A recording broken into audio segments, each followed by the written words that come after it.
வெண்பருத்தி நூலெடுத்து வாய் வெடிச்ச பூவெடுத்து நான் அணிஞ்சிட தொடுத்து வச்ச நடினமான மாலை இது.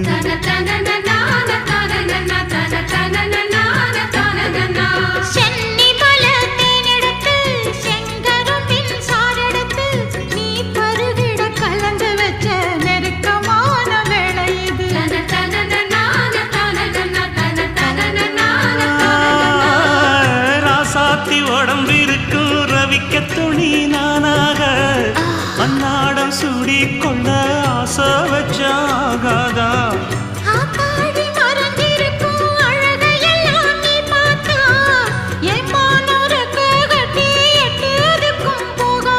அடிச்சீனி சக்கரையே எட்டி நீயும் நிக்கிறியே நான் ஏங்கி ஏங்கி பார்க்கிற போறாங்க.